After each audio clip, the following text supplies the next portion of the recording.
"You cheated on me, you fat pig," my husband spat, his hand tightening around the belt he was about to raise. I stood frozen for a moment, the stale smell of cheap motel carpet filling my nostrils, heart pounding like a wild drum in my ears. Then, trembling but resolute, I grabbed my phone from the bedside table and said firmly, "You'd better sit down right now. Today, I'm going to tell you something I never thought I would share. And if for even a second this feels familiar, I only ask that you like this video and subscribe. It will help me keep opening my heart. My name is Margaret, and I'm 73 years old. For the longest time, I believed that love meant sacrifice, that being a good wife and mother meant disappearing piece by piece until nothing was left but the service I provided to others. I lived in a cramped Brooklyn apartment on Eastern Parkway, where the morning light barely squeezed through dirty windows, and the sound of sirens mixed with children's laughter from the schoolyard below. Every morning, I woke to the smell of stale coffee and the weight of unspoken resentments that hung in the air like cigarette smoke from decades past. My husband Richard would leave for what he called job hunting, but I knew he spent most of his days at Murphy's Pub on Flatbush Avenue, nursing cheap beer and complaining about a world that had supposedly wronged him. The kids, our 3 children, now adults with lives of their own, treated our small apartment like a pit stop, a place to drop off problems and pick up solutions, usually in the form of the money I scraped together from my part-time job at the corner grocery store. That Tuesday morning in October started like any other. Richard slammed the door so hard the frame rattled, leaving me with nothing but the echo of his footsteps and the lingering scent of aftershave that couldn't quite mask the smell of yesterday's alcohol. I sat at our tiny kitchen table, the one with the wobbly leg that I'd been meaning to fix for 3 years, and stared at my reflection in the chrome surface of the toaster. The woman looking back at me seemed like a stranger, hollow cheeks, tired eyes, graying hair pulled back in the same bun I'd worn for 20 years. My phone buzzed. A text from my youngest daughter, Sarah. "Sorry mom, can't make it tonight. Something came up." Rain check. Something came up. Always something came up. I had prepared her favorite meal, pot roast with those little red potatoes she used to love as a child, and cleaned the apartment until my arthritic hands ached. The grocery bill had stretched my budget thin, but I thought maybe, just maybe, we could sit together and talk like we used to when she was small, when I was the center of her world instead of an afterthought in her busy life. I set the phone down and walked to the living room, where dusty photo albums sat stacked on the bookshelf like forgotten memories. I pulled out the wedding album, its white leather cover now yellowed and cracked at the edges. The smell of old roses seemed to rise from the pages, not real roses, but the ghost of the bouquet I'd carried down the aisle of St. John's Catholic Church in Bay Ridge 34 years ago. There I was in the photographs, 22 years old and radiant in my grandmother's wedding dress, looking at Richard like he held all the answers to life's mysteries.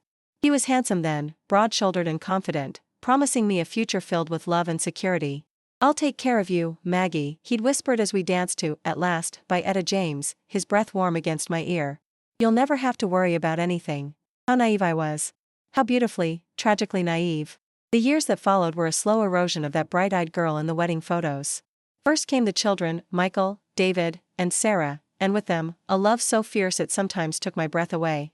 I threw myself into motherhood with the same intensity I'd once reserved for my dreams of becoming a teacher. I read them bedtime stories until my voice was hoarse, taught them to ride bikes on the cracked sidewalks of our neighborhood, and held them when nightmares invaded their small worlds. But Richard began to change. The stock market crash of 2008 hit us hard. He lost his job at the construction company where he'd worked for 15 years, and with it, something essential seemed to drain out of him. He started drinking more, staying out later, and when he was home, his anger filled every corner of our small space like smoke from a fire you couldn't put out. "It's temporary," I told myself, making excuses for his increasingly erratic behavior. "He's just going through a hard time. Things will get better." They didn't get better. They got worse.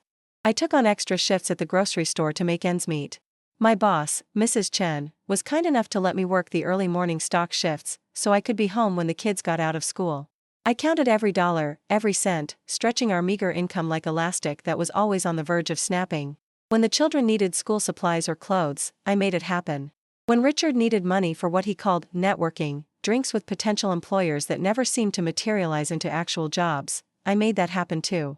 "Mom, you look tired," Michael said one evening when he was 16, catching me as I balanced our checkbook at the kitchen table for the 3rd time, hoping the numbers would somehow add up differently. "I'm fine, sweetheart," I replied, the lie coming as easily as breathing. "Just working on some paperwork." But I wasn't fine. I was drowning, slowly and silently, in a life that demanded everything and gave nothing back. The children grew up and moved out, one by one, leaving behind empty bedrooms that I couldn't bear to change.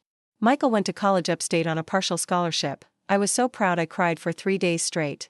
David joined the Navy and was stationed in Norfolk. Sarah, my baby, got an apartment in Queens with 2 roommates and a job at a marketing agency that kept her busy 6 days a week. Sunday dinners became a ritual I clung to desperately. Every week, I'd cook enough food for an army, hoping that this time, maybe this time, they'd all come home. Sometimes Michael would show up with a girlfriend whose name I'd forget within minutes of meeting her.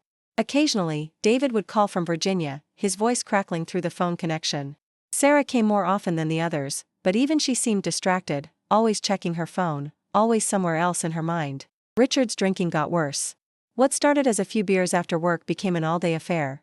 He'd wake up around noon, shuffle to the kitchen in his stained undershirt, and crack open a can of beer like it was orange juice. By evening, he was either passed out on the couch or looking for a fight. "You're pathetic," he'd slur, pointing at me with a finger that trembled from alcohol withdrawal. "Look at you. Gray hair, wrinkles, fat as a house. No wonder the kids don't want to come around."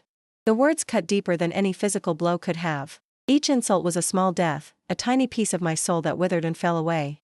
But I stayed. I stayed because I believed that love meant endurance, that marriage was about weathering storms no matter how fierce they became.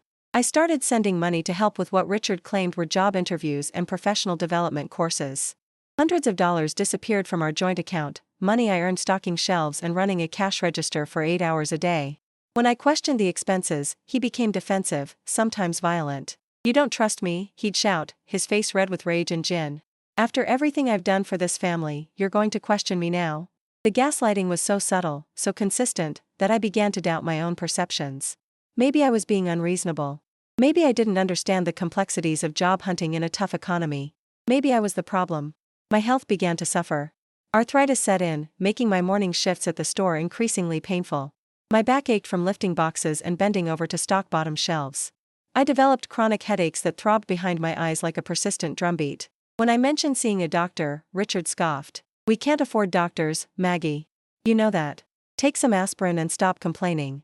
So I suffered in silence, the way I'd learned to do everything else in my life. My children visited less and less.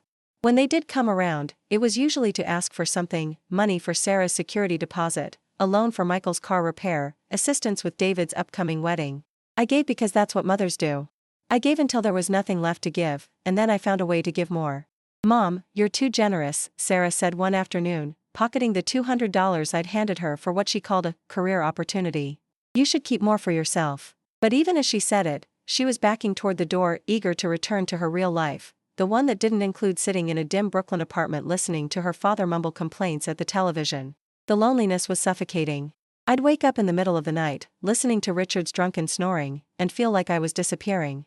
Not dying exactly, but fading away like an old photograph left in direct sunlight. I'd lie there wondering what had happened to the girl who used to dream of traveling to Paris, who wanted to teach children to read, who believed that love was supposed to lift you up rather than drag you down. Birthdays became exercises in disappointment. Last year, I spent my 72nd birthday alone. I baked myself a small chocolate cake, the kind I used to make for the children's birthdays, and sat at the kitchen table waiting for phone calls that never came. Richard was at Murphy's pub, celebrating nothing in particular with men who barely knew his name. The silence in the apartment was deafening. That night, as I was getting ready for bed, I caught sight of myself in the bathroom mirror. The woman looking back was a stranger, sunken cheeks, worried eyes, shoulders permanently hunched from carrying invisible weights. I touched the glass, wondering when I had become so small, so forgettable. The breaking point came on a Thursday evening in November. Richard had been particularly nasty that day, criticizing everything from the way I'd folded his shirts to the dinner I'd prepared. I was washing dishes when he stumbled into the kitchen, beer in hand, looking for another target for his anger. "Sarah called today," he said, his words slurring together. "Wants money for some computer course. Told her to ask you." I dried my hands on the dish towel, trying to stay calm. "We don't have extra money right now, Richard. The heating bill is due, and don't give me that shit," he interrupted, slamming his beer can down on the counter. "You always find money when the kids need something. You just don't want to help them anymore." The accusation was so unfair, so backwards, that something inside me snapped. "I've given them everything I have," I said quietly. "We've given them everything we have. Maybe it's time they learn to manage on their own." Richard's face darkened. "Maybe you've gotten selfish in your old age." That word, selfish, hung in the air between us like a condemnation. How could wanting to keep enough money to pay our bills be selfish? How could suggesting our adult children take responsibility for their own lives be selfish? But as always, I swallowed my protests and nodded. You're right, I whispered. I'll see what I can do.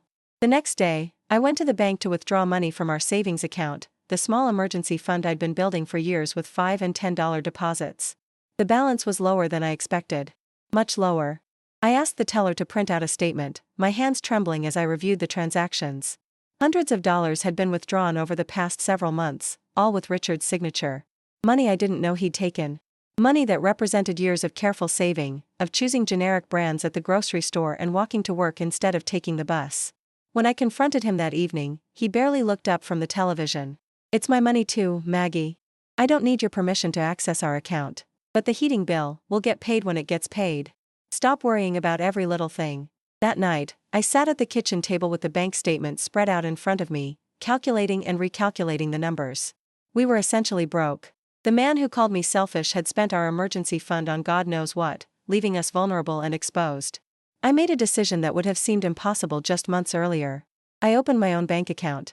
The next morning, I walked into Chase Bank on Flatbush Avenue and sat across from a young woman named Jessica who couldn't have been much older than Sarah. She was patient and kind as I explained my situation in vague terms. I needed an account in my name only, somewhere to keep the money I earned safe from unauthorized withdrawals. Of course, Jessica said, her voice gentle. Many of our customers prefer individual accounts for exactly that reason. Let me get you set up right away. As I signed the paperwork, my hand shaking slightly, I felt like I was committing some kind of betrayal. But betrayal of what?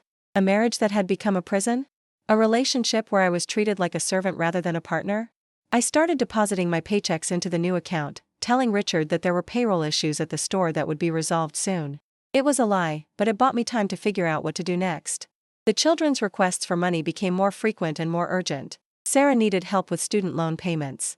Michael was behind on his rent. David wanted money for a down payment on a house near the naval base. Each request came with barely concealed irritation when I said I couldn't help immediately. What do you mean you can't help? Sarah demanded during one of her rare visits. You always find a way. Are you and Dad having problems?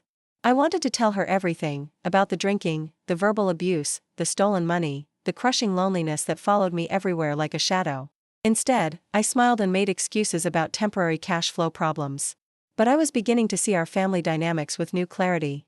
I wasn't a mother or wife, I was a resource to be mined until nothing was left. My children didn't call to ask how I was feeling or whether I needed anything. They called when they needed something from me. The realization was heartbreaking and liberating at the same time. One evening in December, as snow fell past our kitchen window, I was looking through old photo albums again. There were pictures from Christmases when the children were small, their faces bright with excitement as they tore into presents I'd saved for months to buy.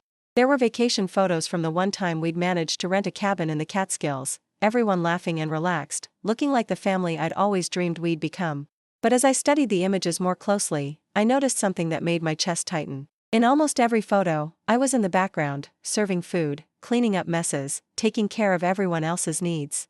Even in pictures that were supposed to capture happy family moments, I looked tired, stretched thin, more like hired help than a beloved family member. Richard walked into the kitchen as I was closing the album, and for a moment, something flickered across his face, regret, maybe, or recognition of how far we'd fallen from the couple in those wedding photos. Remember when we used to be happy, he said, his voice softer than it had been in months. I looked at him, this man I'd shared my life with for over 3 decades, and felt nothing but exhaustion. We were never happy, Richard. I was just so busy taking care of everyone else that I forgot to notice. He stared at me for a long moment, then shook his head and walked away. That night, he didn't come home at all. The holidays were a disaster. Christmas morning arrived gray and cold, with none of the children planning to visit until the afternoon. I'd spent my entire December paycheck on gifts, thoughtful, carefully chosen presents that represented hours of comparison shopping and creative budgeting. I wrapped each one with the same care I'd shown when they were children, adding ribbons and handwritten notes expressing my love and pride. Michael arrived first, around 2 in the afternoon, with a girlfriend I'd never met before. He kissed my cheek absently and dumped their coats on the couch, already looking around impatiently. "Where's Dad?" he asked. "Still sleeping," I replied, though Richard had actually left early that morning, mentioning something about Christmas drinks with friends. David called from Norfolk to say his leave had been cancelled at the last minute.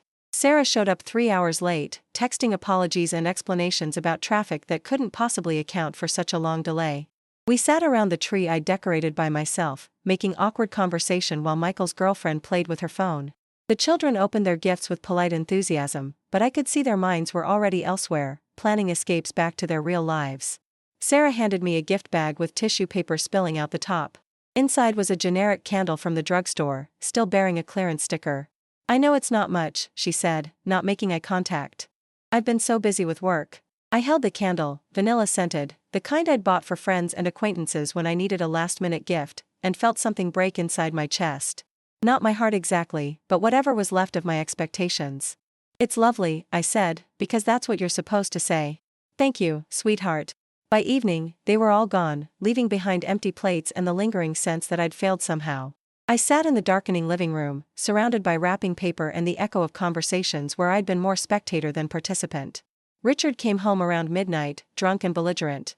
He stumbled through the living room, kicking at the remnants of Christmas, muttering about ungrateful children and wives who didn't appreciate everything he did for the family. "What exactly do you do for this family?" I asked, the question slipping out before I could stop it. He turned to face me, his eyes narrowed and mean. "More than you'll ever know, you fat pig." The words hung in the air like smoke from a fire. Fat pig. Is that how he saw me now? Is that how I'd become to him, not a person, not the woman he'd once loved, but something less than human? I went to bed that night knowing that something fundamental had shifted. The woman who had tolerated years of gradual abuse, who had made excuses for increasingly cruel behavior, was starting to disappear. In her place was someone harder, more alert to the patterns of manipulation and control that had governed my life for so long. January brought a bitter cold snap that seemed to seep through the walls of our apartment. The heating bills were astronomical, but Richard insisted on keeping the thermostat at 72 degrees while he sat in his underwear, drinking beer and watching television. When I suggested lowering it to save money, he flew into a rage about how I was always trying to make him miserable. I started spending more time at work, volunteering for extra shifts and staying late to help with inventory. The grocery store was warm and busy, filled with the sounds of normal people living normal lives. Mrs. Chen noticed my increased presence and pulled me aside one afternoon. "Margaret, dear," she said in her gentle accent, "is everything okay at home? You seem different lately."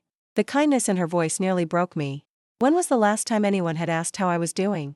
When had anyone last looked at me with genuine concern rather than calculation about what they needed from me? "I'm fine," I said automatically, then caught myself. "Actually, no. I'm not fine. I'm not fine at all." Mrs. Chen poured 2 cups of tea from the electric kettle she kept in the office and gestured for me to sit down. For the next hour, I told her things I'd never said aloud, about Richard's drinking, about the missing money, about children who treated me like a bank rather than a mother. "You know what you need to do," she said when I finished. "The question is whether you're ready to do it." But I wasn't ready. Not yet. The fear of being alone, of losing what little connection I had with my family, was still stronger than my desire for something better. That changed on a Tuesday morning in February when I discovered Richard's secret. I was looking for our tax documents, we filed jointly, and the deadline was approaching fast, when I found a bank statement that had been opened and hastily stuffed back into the envelope. It wasn't from our usual bank. It was from a different institution entirely, addressed to Richard at a P.O. box I didn't know existed. The account balance made me dizzy. $12,000. $12,000 in an account I knew nothing about, money that had been accumulated while I scraped together quarters for laundry and walked to work to save on bus fare. I sat on our bed, hands shaking as I read through months of deposits and withdrawals. Some of the money had been transferred from our joint account, the emergency fund I'd been building for years. But there were other deposits too, amounts that suggested Richard had been working somewhere, earning income he'd never mentioned. The betrayal was complete. While I'd been agonizing over every expense, denying myself basic necessities to keep us afloat, he'd been building a private fortune and lying to my face about their situation. When he came home that evening, I was waiting in the kitchen with the bank statement spread out on the table like evidence in a criminal trial. "What the hell is this?" I asked, my voice calmer than I'd expected. Richard's face went through a series of expressions: surprise, guilt, defiance, and finally, anger. "You were snooping through my private papers?" "Your private papers? We're married, Richard. We're supposed to be partners. What is this money, and why didn't I know about it?" He grabbed a beer from the refrigerator, opening it with more force than necessary. "It's insurance, Maggie. In case something happens to you or the kids need help." I was protecting the family. The lie was so brazen, so obviously fabricated, that I almost laughed. Protecting the family by hiding thousands of dollars while I work myself into the ground? While we can barely pay the heating bill. "You wouldn't understand," he said, taking a long drink. "You've never had to think about the big picture." That night, as Richard snored beside me, I stared at the ceiling and felt something crystallize in my mind. This wasn't a marriage. It was a scam. I was being systematically exploited by the person who was supposed to love and protect me, while my children participated in the exploitation without even realizing it. I couldn't live this way anymore. The next morning, I called in sick to work for the first time in 3 years. Instead of going to the store, I took the subway to downtown Brooklyn and walked into a legal aid office I'd found online. The waiting room was full of people who looked like me, tired, worn down, unsure of their options but desperate for change. A young lawyer named Patrick listened to my story with the kind of attention I'd almost forgotten existed. He asked thoughtful questions, took notes, and explained my legal rights in language I could understand. "You have options," he said when I finished. "More options than you probably realize. But the first step is protecting yourself financially. Do you have access to your own money?" I thought of my secret bank account, the small nest egg I'd been building one paycheck at a time. "Some," I said. "Good. That's a start." I walked home from the legal aid office feeling like I'd awakened from a long, confusing dream. The streets of Brooklyn looked different somehow, sharper, more immediate. I noticed things I'd walked past for years: the mural on the side of the bodega, the way afternoon sunlight slanted through the maple trees, the sounds of children playing in Prospect Park. That evening, I made Richard's favorite dinner, meatloaf with mashed potatoes and green beans. I set the table with our good plates and lit a candle, creating the illusion of a romantic meal. He was suspicious but pleased, perhaps thinking his charm offensive was working. After we ate, I poured him a glass of wine and waited for the right moment. "Richard," I said, my voice steady, "I want to talk about our marriage." He shifted in his chair, suddenly alert. "What about it?" "I want to know if you're happy." "Really happy?" "Because I'm not." For a moment, his face softened, and I caught a glimpse of the man I'd married all those years ago. "Maggie, we've been through some rough patches, but I found the bank account," I said quietly. The change in his expression was instantaneous. The softness disappeared, replaced by the cold defensiveness I'd learned to dread. "You had no right." "I had every right. I'm your wife. We're supposed to be a team." He stood up abruptly, his chair scraping against the floor. "Don't turn this around on me. You're the one who's been acting strange lately, keeping secrets, being suspicious of everything I do." The gaslighting was so automatic, so practiced, that for a second I almost believed him. Almost. But something had shifted inside me during that conversation with the lawyer. I wasn't going to accept blame for Richard's deception anymore. "I'm done," I said, the words coming out slower and more deliberate than I'd planned. "I'm done with the lies, the drinking, the verbal abuse. I'm done being treated like a servant in my own home." Richard laughed, but there was no humor in it. "You're done? What are you going to do, Maggie? Leave? You've got nowhere to go and no money to get there." "I have more than you think," I replied, surprising myself with how calm I sounded. That's when his face changed completely. The mask of civility, thin as it had been, dropped away entirely. He moved toward me with a violence I'd seen building for months, his hand reaching for his belt. "You cheated on me, you fat pig," he spat, his fingers working at the leather. But something had broken in me, or maybe something had finally been repaired. I didn't cower. I didn't apologize. I didn't try to calm him down or make myself smaller. Instead, I reached for my phone and held it up where he could see it. "Sit down," I said firmly. "Right now." The recording app was already running. Every word of his threat, every second of his intimidation, was being preserved as evidence of what my life had become.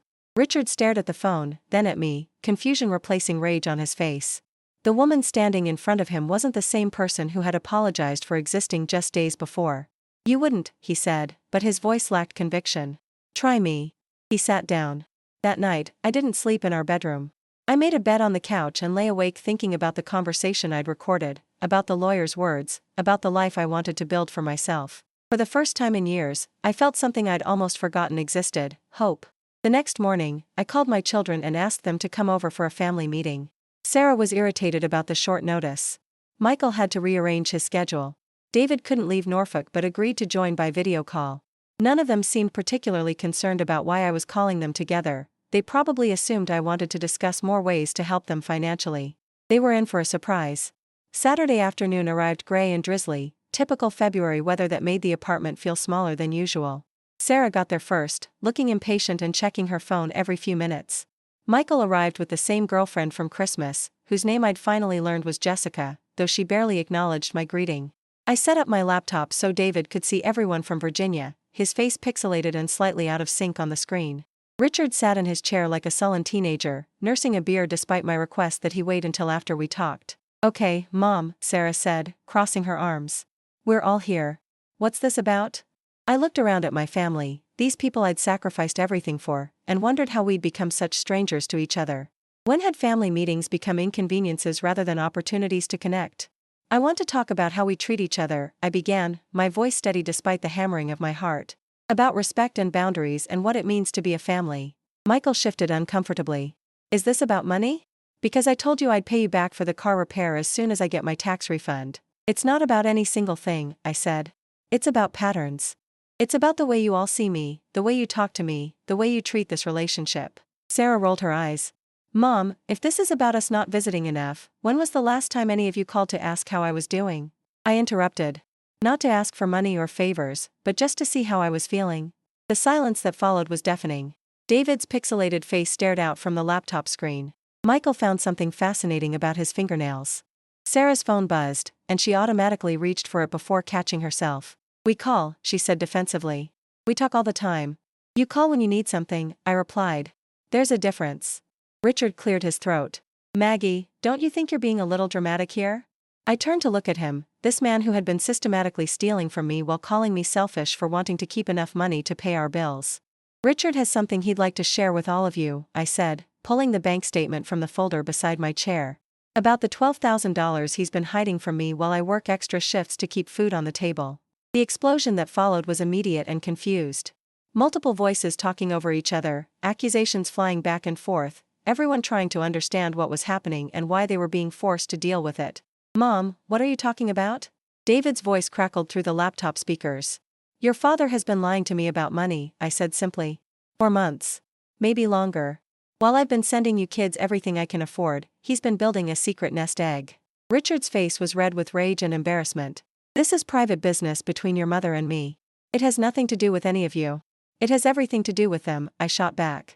Do you think the money I've been sending them came from thin air? Do you think I haven't been sacrificing so they could have what they needed? Michael looked genuinely confused. Mom, we never asked you to. You didn't have to ask, I said, and suddenly I was crying, tears I'd been holding back for months spilling down my cheeks. You're my children. When you needed help, I helped. When you had problems, I solved them. When you were struggling, I made sure you didn't struggle alone. And we're grateful, Sarah said quickly, but her voice sounded hollow. Are you? I asked. Because gratitude doesn't feel like forgotten birthdays and cancelled visits. Gratitude doesn't feel like being treated like a bank instead of a person. Jessica, Michael's girlfriend, shifted uncomfortably and whispered something about stepping outside. Michael told her to stay, probably sensing that leaving in the middle of my breakdown would make him look even worse. I don't know what you want from us, Sarah said, her voice rising. We're busy people with our own lives. We can't drop everything every time you need attention. The word attention hit me like a physical blow. Is that what my desire for connection had become? A needy grab for attention? I want you to care about me as much as I care about you, I said quietly. I want you to think about my feelings occasionally. I want you to remember that I exist even when you don't need anything from me. David's voice came through the laptop speakers, tinny but clear. Mom, we do care about you. Of course we care about you. Then show me, I replied. Because right now, it feels like I'm just a resource you tap when convenient. The room fell quiet except for the sound of rain against the windows and Richard's labored breathing. He'd been drinking steadily throughout the conversation, and his face was flushed with alcohol and anger. This is bullshit, he finally said, standing up unsteadily. You're turning the kids against me with your drama and your accusations. I'm not turning anyone against anyone, I said. I'm telling the truth about what's been happening in this house.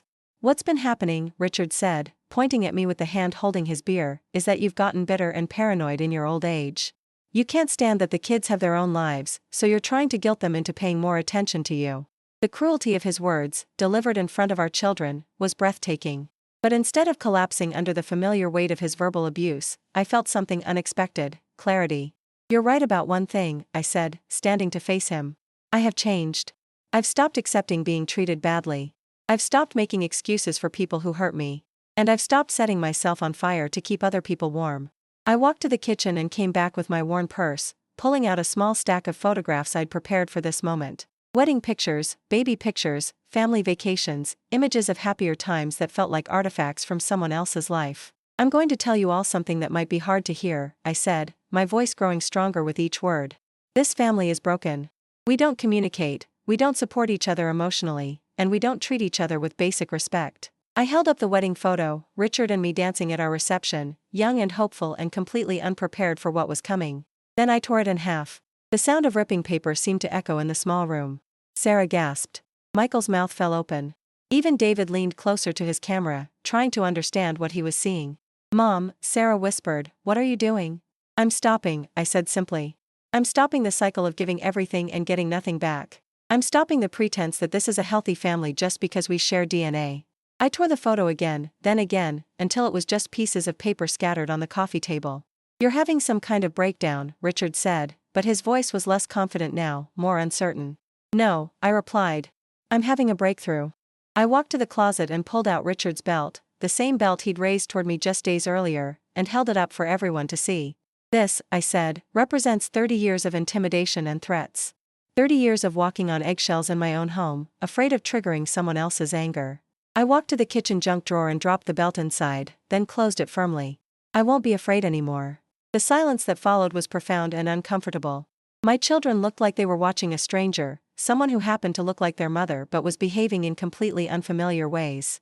Finally, Sarah found her voice. "Mom, maybe you should talk to someone. A therapist or, I am talking to someone," I said. "I'm talking to a lawyer." That got everyone's attention immediately. Richard's face went pale despite the flush of alcohol. Michael and Sarah exchanged glances that spoke volumes about their concern, not for my emotional well-being, I realized, but for how my actions might affect them. "A lawyer?" David's voice crackled through the speakers. "Mom, what's going on?" "I'm protecting myself," I said. "I'm making sure that if something happens to me, or if I need to make changes in my living situation, I have options." Richard slammed his beer can down on the side table, foam spilling over the edges. "You can't just lawyer up against your own family. That's not how marriage works." "Marriage is supposed to be a partnership," I replied.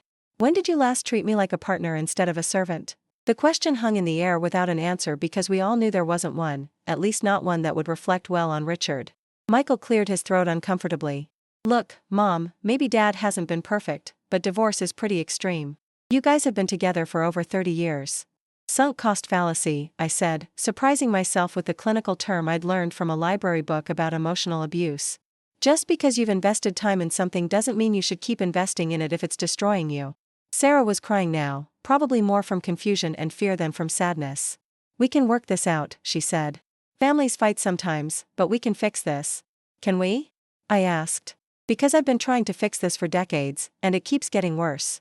"At what point do you stop trying to fix something that doesn't want to be fixed?" I looked around the room at these people who were supposed to be my closest relationships, my source of love and support, and felt nothing but exhaustion. They weren't seeing me as a person with legitimate grievances and reasonable boundaries. They were seeing me as a problem to be managed, a disruption to the status quo that had served them well at my expense. "Here's what's going to change," I said, my voice growing firmer with each word. "I will no longer give money to any of you without a written agreement about repayment. I will no longer make myself available for every crisis and emergency. I will no longer accept verbal abuse or disrespect in my own home." "Mom," Michael started, but I held up my hand. "I'm not finished." "Richard, you have two choices. You can get help for your drinking and start treating me with the respect I deserve, or you can find somewhere else to live. I won't enable your addiction anymore." Richard's laugh was bitter and harsh. "Where am I supposed to go?" "I don't have anywhere to go." "That's not my problem to solve anymore," I said, the words coming out steadier than I felt. "You're a grown man. You can figure it out." Sarah was sobbing now, her carefully applied makeup running in dark streams down her cheeks. "You're breaking up our family." "Our family has been broken for years," I replied gently. "I'm just finally admitting it." The meeting devolved quickly after that. Richard stormed out, muttering about ungrateful wives and lawyers who poison women against their husbands. Michael and Jessica left soon after, with promises to call later that neither of them seemed eager to keep. David signed off from Virginia with awkward words about needing time to process everything. Only Sarah remained, sitting on the couch looking lost and smaller than I'd seen her since she was a little girl. "Mom," she said quietly, "I know we haven't been the best family lately, but this feels so final." I sat down beside her, close enough to touch but not quite touching, respecting the space between us that had grown over the years through neglect and misunderstanding. "It doesn't have to be final," I said. "But it has to be different. I can't keep being the only person in this family who gives without receiving. I can't keep being everyone's solution while my own problems go ignored." She was quiet for a long time, staring at the torn pieces of wedding photo scattered on the coffee table. "I didn't realize," she finally said. "I didn't realize how much we were taking from you." "I didn't realize it either," I admitted. "It happened so gradually that I thought it was normal. But normal doesn't mean healthy." Sarah reached over and took my hand, the first spontaneous affectionate gesture she'd made toward me in months. "What can I do?" she asked. How can I be better? The question broke something open in my chest, a small flower of hope blooming in soil I'd thought was too damaged to grow anything new. Call me sometimes just to talk, I said. Visit when you don't need anything. Ask about my life, my feelings, my dreams. Remember that I exist between the moments when you need help. She squeezed my hand tighter. I can do that. I want to do that. And Sarah? I love you. I love all of you. That's why I'm doing this. Love isn't supposed to be about suffering in silence. It's supposed to lift everyone up. She hugged me then, really hugged me, the way she used to when she was small and I was the center of her universe. It felt like forgiveness and possibility and the faint outline of a relationship we might actually want to have with each other. After she left, I sat alone in the apartment that suddenly felt bigger and quieter than it had in years. The pieces of torn photograph lay scattered like confetti from a celebration I hadn't planned but desperately needed. I picked up each piece carefully and threw them away. Not out of anger, but out of acceptance that some chapters of our lives need to end before better ones can begin. But the story was far from over. 2 days after the family meeting, I came home from work to find Richard passed out on the couch, surrounded by empty beer cans and the acrid smell of cigarettes he wasn't supposed to be smoking in the apartment. The coffee table was covered with papers, bills, legal documents, and what looked like bank statements. I approached carefully, not wanting to wake him but needing to understand what he'd been doing. The papers told a story I wasn't prepared for. He'd been forging my signature on loan applications, using our joint assets as collateral for debts I knew nothing about. My hands were shaking as I photographed each document with my phone. The betrayal was deeper than I'd imagined, not just financial infidelity, but actual fraud committed in my name. I was potentially liable for thousands of dollars in debt I hadn't agreed to take on. When Richard woke up 2 hours later, I was sitting in the kitchen with the evidence spread out in front of me and my phone in my hand, ready to call the police if necessary. We need to talk, I said simply. His eyes focused slowly on the papers, then on my face, and I watched him calculate his options. For a moment, I thought he might try to brazen it out with another round of gaslighting and accusations. Instead, he started to cry. It was shocking to see this man who had dominated my life through intimidation and manipulation reduced to tears by his own actions. The crying wasn't pretty or poetic, it was raw and desperate and somehow made everything worse rather than better. I'm so sorry, Maggie, he sobbed, reaching toward me across the table. I was trying to fix things, trying to make money to pay you back for everything. I thought I could handle it, thought I could make it work before you found out. You forged my signature, I said, my voice flat. You put my credit at risk without my knowledge or consent. That's not trying to fix things. That's a crime. I know. I'm sick, Maggie. I need help. Please don't call the police. Please give me a chance to make this right. I looked at this broken man who had shared my bed for 34 years and felt nothing but pity and exhaustion.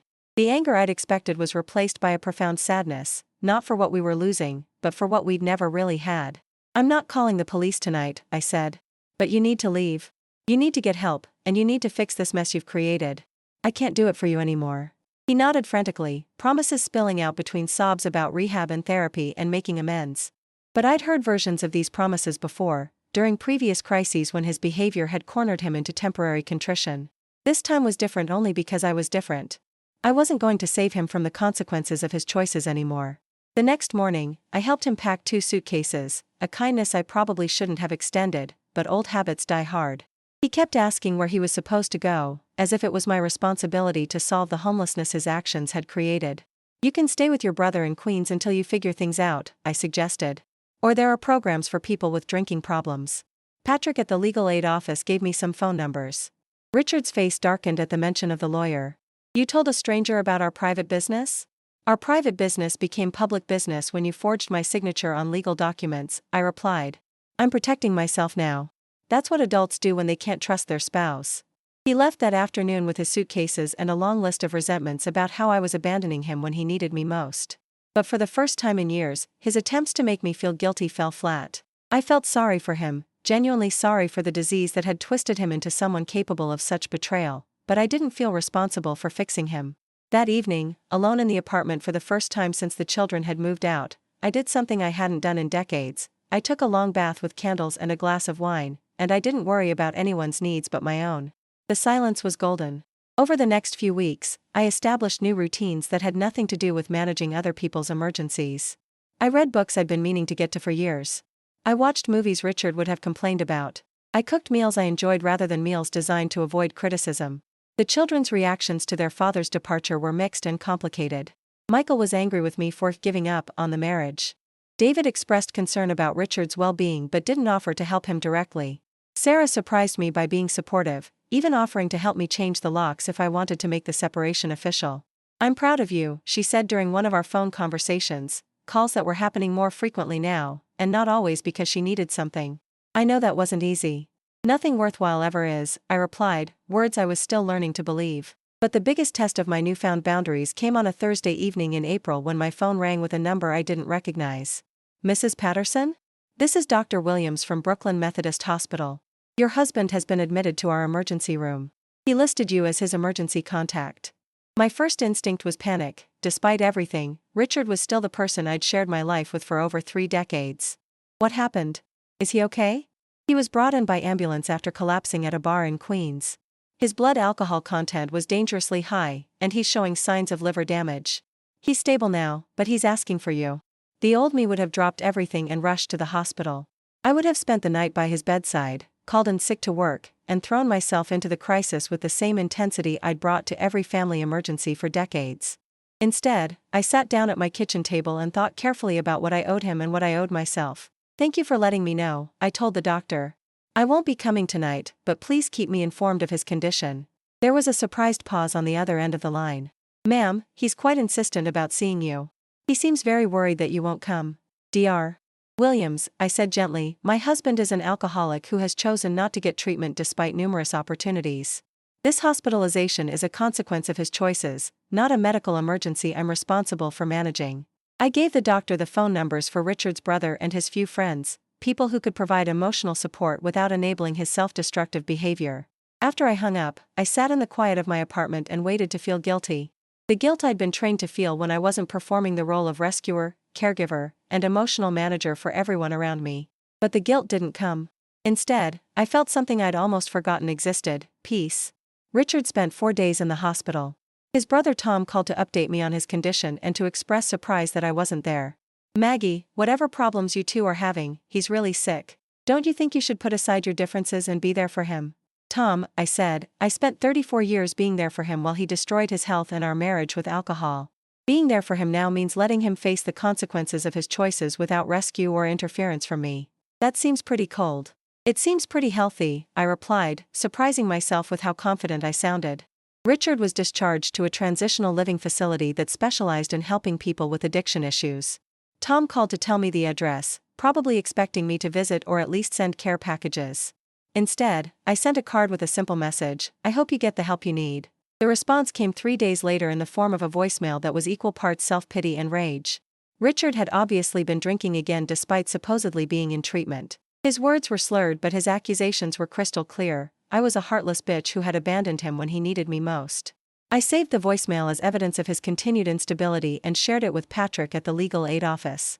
We were in the process of filing for legal separation, and Richard's behavior was making a strong case for my need to protect myself financially and emotionally.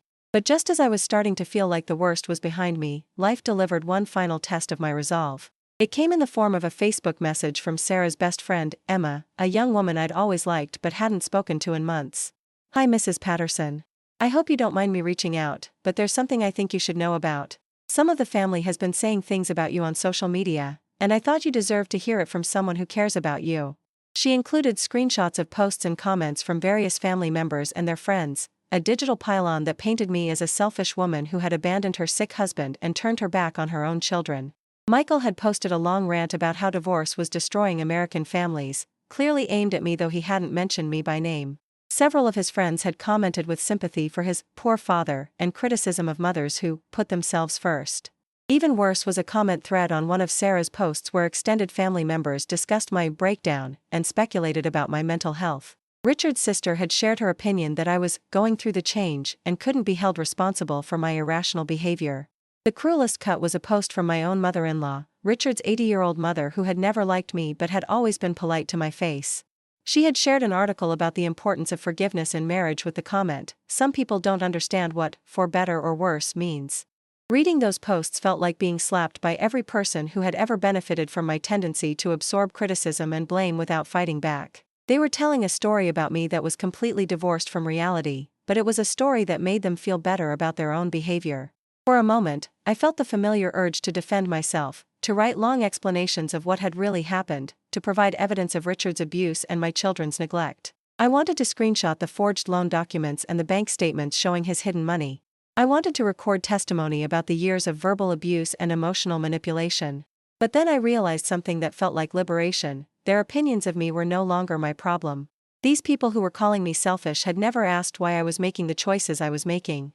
They had never inquired about my side of the story, never offered support during the years when I was drowning in an increasingly toxic family dynamic. They were comfortable casting me as the villain because it allowed them to avoid examining their own roles in a system that had exploited my good nature for decades. Instead of responding to their attacks, I did something that felt revolutionary. I blocked them all on social media and went about my day. Let them tell whatever stories they needed to tell. I was too busy building a new life to waste time correcting their fiction.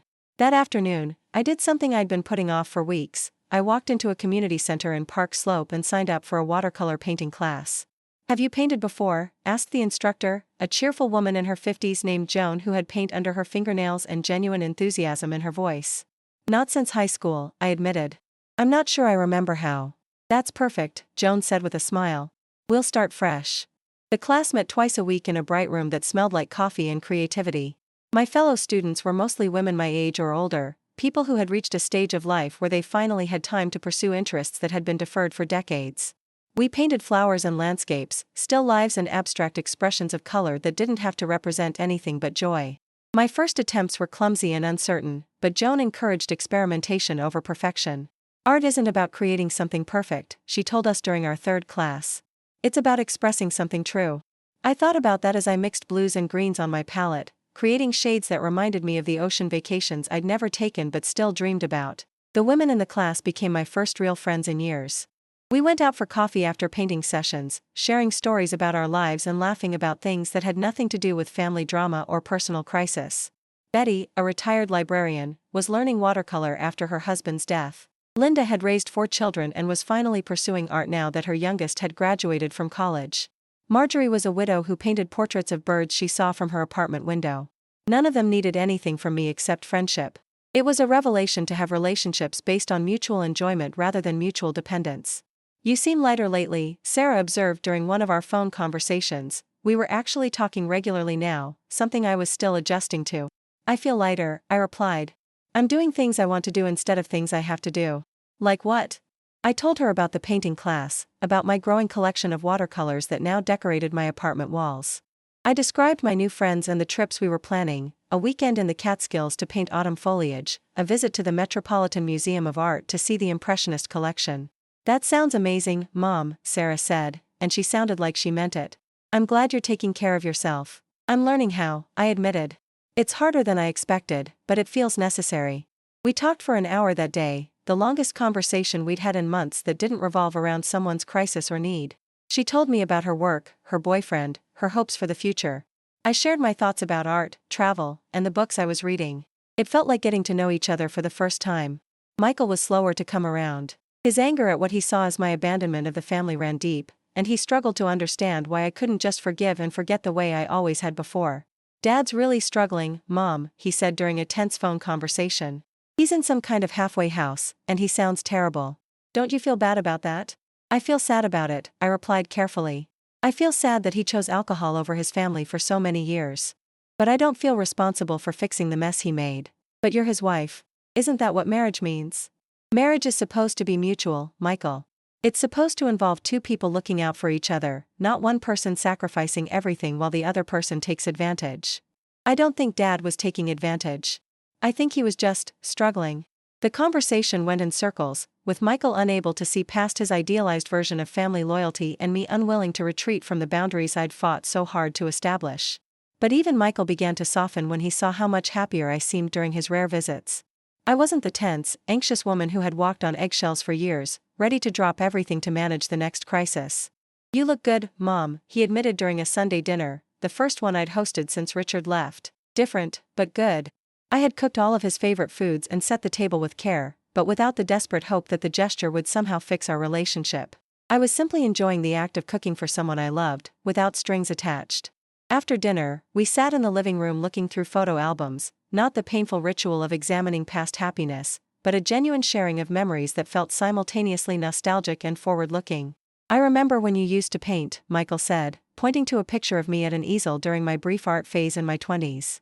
You stopped after Sarah was born. I stopped after a lot of things, I replied. But I'm starting again. David remained the most distant of my children, probably because geography made it easier for him to avoid dealing with the family upheaval. His occasional phone calls were polite but surface level, focused on safe topics like his job and the weather in Virginia. But even he seemed to be processing the changes in his own way. During our last conversation, he had asked careful questions about my painting and my new friends, as if he was trying to understand this version of his mother who had interests and activities that didn't revolve around serving others. You sound happy, Mom, he said, and though the words were simple, they felt like an acknowledgement of something important. I am happy, I replied, realizing as I said it that it was true. For the first time in years, I'm actually happy. 6 months after Richard's departure, I received divorce papers in the mail. He was filing for divorce on grounds of abandonment, painting himself as the victim of a wife who had callously thrown away decades of marriage. I called Patrick at the legal aid office, and we scheduled a meeting to review my options. The process would be complicated by the financial fraud and hidden assets, but Patrick was confident that we could protect my interests. How do you feel about this? He asked as we reviewed the documents. I thought about the question carefully. How did I feel about the legal end of a marriage that had been emotionally over for years? Relieved, I said finally. Scared, but relieved.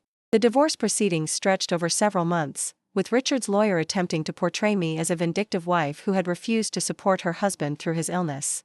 My lawyer countered with evidence of financial abuse, hidden assets, and years of verbal and emotional mistreatment. In the end, the settlement was more favorable than I had dared to hope.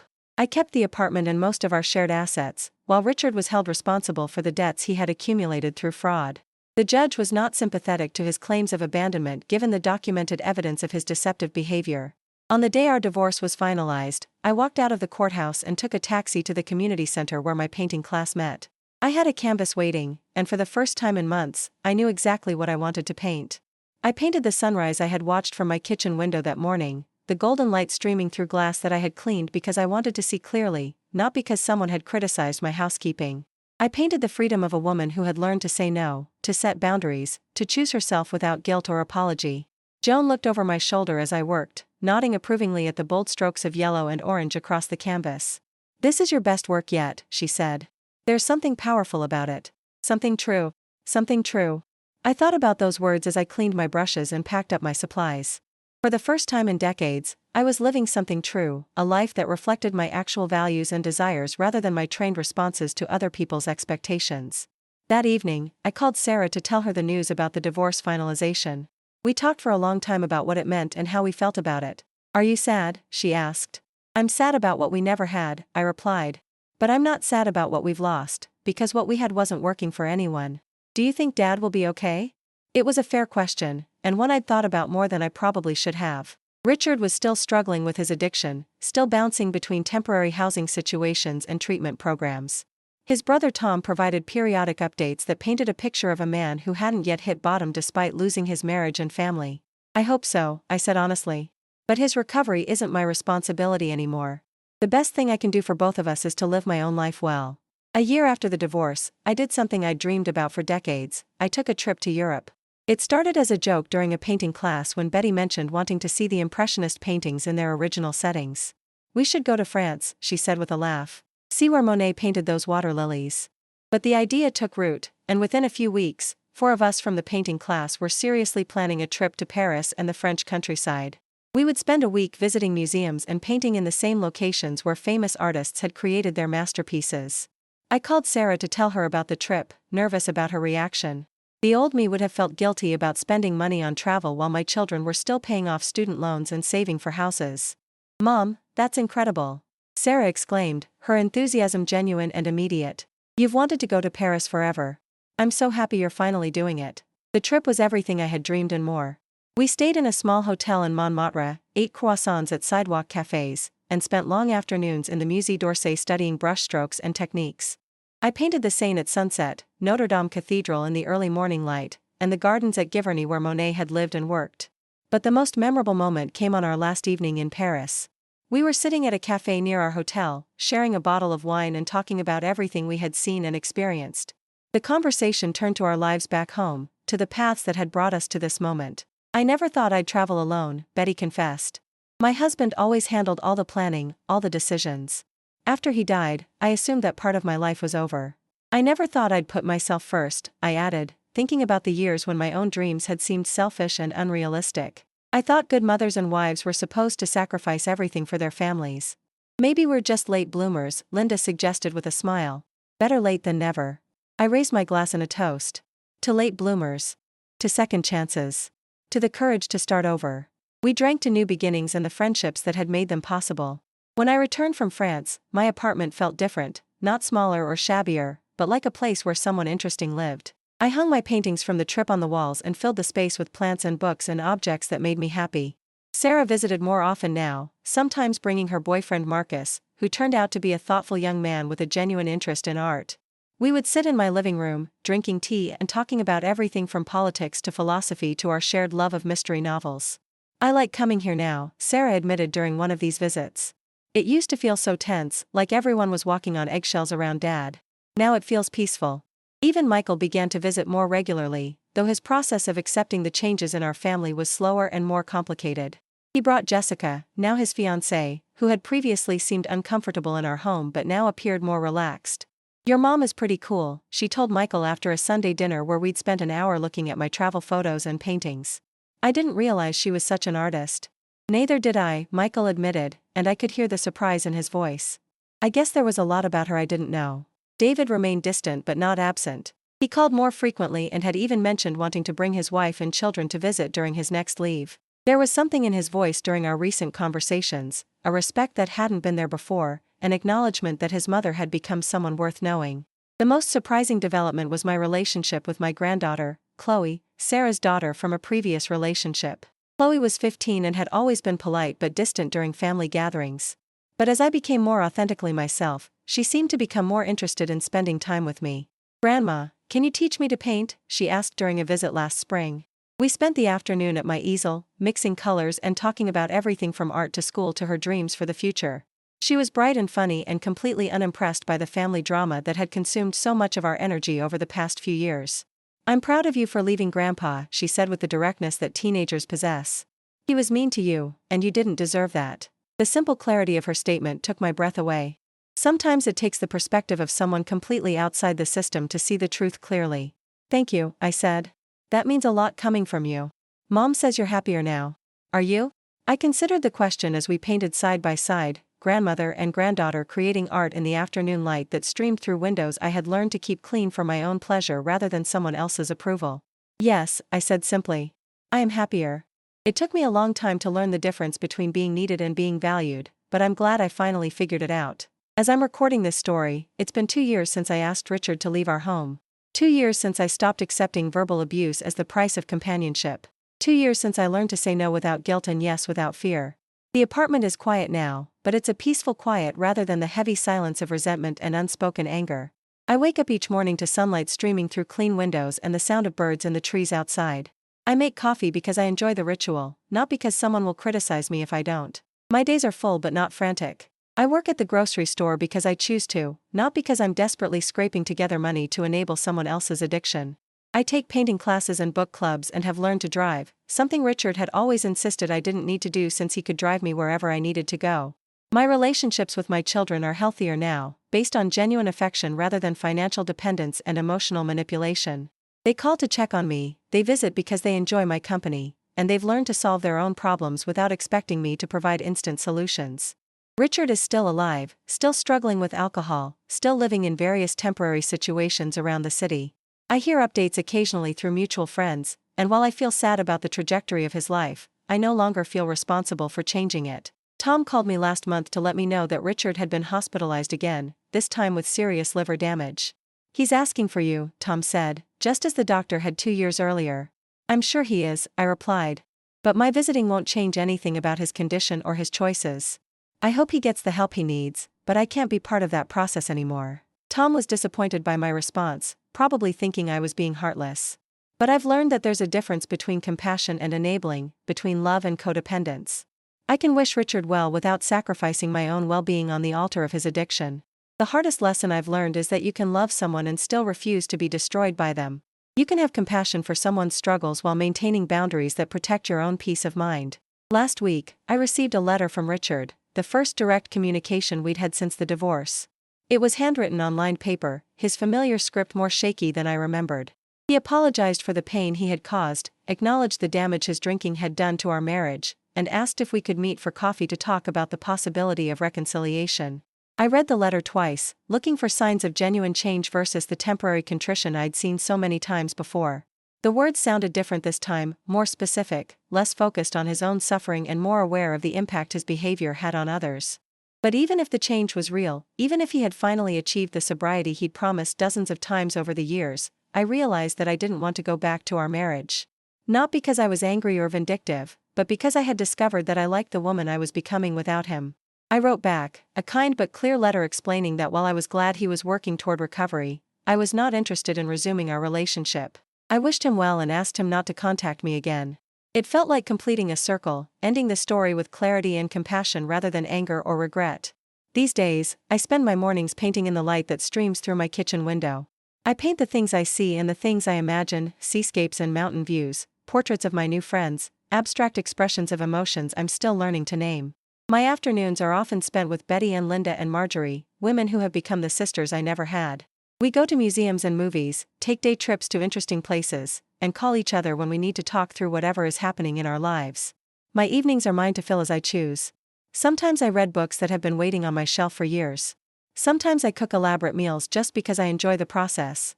Sometimes I talk on the phone with Sarah or Michael or David, conversations that now include laughter and genuine curiosity about each other's lives. And sometimes I just sit on my fire escape with a glass of wine, watching the sunset paint the Brooklyn skyline in shades of gold and pink, feeling grateful for the courage it took to choose myself after decades of choosing everyone else. I think about the woman I was 2 years ago, exhausted, invisible, convinced that her value lay entirely in her willingness to absorb other people's problems and demands. She seems like someone I once knew well but couldn't be friends with now, not because I judge her choices but because I understand how much pain she was carrying. That woman believed that love meant sacrifice, that being a good person required accepting mistreatment with grace, that setting boundaries was selfish and cruel. This woman, the one I'm becoming, knows that love is supposed to be mutual, that respect is not optional in healthy relationships, and that taking care of yourself is not selfish but necessary. The transformation didn't happen overnight. It was a series of small choices, tiny acts of rebellion against a lifetime of conditioning. Each time I said no when I meant no, each time I chose my own well-being over someone else's comfort, each time I refused to absorb blame that didn't belong to me, I became a little more myself. The fear that kept me trapped for so long, the fear of being alone, of being disliked, of being called selfish, turned out to be less powerful than I had imagined. Yes, some people were angry about my changed behavior. Yes, some relationships ended or became more distant. But the relationships that mattered, the ones based on genuine love rather than convenience or habit, became stronger. And the solitude I had feared turned out to be not lonely isolation but peaceful independence. I am 75 years old now, and I finally know who I am when I'm not performing the role of caretaker, when I'm not seeking approval through endless giving, when I'm not trying to earn love by making myself smaller. I am an artist. I am a friend. I am a woman who has learned to take up space in her own life, to speak up for her own needs, to choose relationships that nourish rather than drain her. I am someone I actually like spending time with. The years ahead feel full of possibility rather than obligation. I want to travel more, paint more, maybe even try writing the novel I used to dream about before I convinced myself that dreams were luxuries I couldn't afford. I want to build deeper friendships, maybe even explore the possibility of romance with someone who sees me as a whole person rather than a service provider. I want to continue growing as an artist and as a human being, pursuing interests and experiences that have nothing to do with anyone's expectations but my own.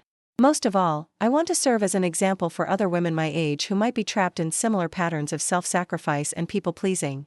I want them to know that it's never too late to choose yourself, never too late to demand respect, never too late to build a life that actually belongs to you. The message I want to leave you with is this: your life belongs to you. Not to your spouse, not to your children, not to anyone who benefits from your tendency to put everyone else's needs before your own. You deserve relationships that are mutual, love that doesn't require you to disappear, and a life that reflects your own values and dreams rather than your trained responses to other people's demands. It might take courage to claim that life. It might require difficult conversations, painful boundaries, and the kind of change that feels like dying and being reborn at the same time. But on the other side of that fear, on the other side of those difficult choices, is a version of yourself you'll actually want to be friends with. A life you'll want to wake up to. Relationships that feed your soul rather than draining your energy. You don't have to wait until you're 73 to start living authentically. You don't have to endure decades of mistreatment before you decide you deserve better.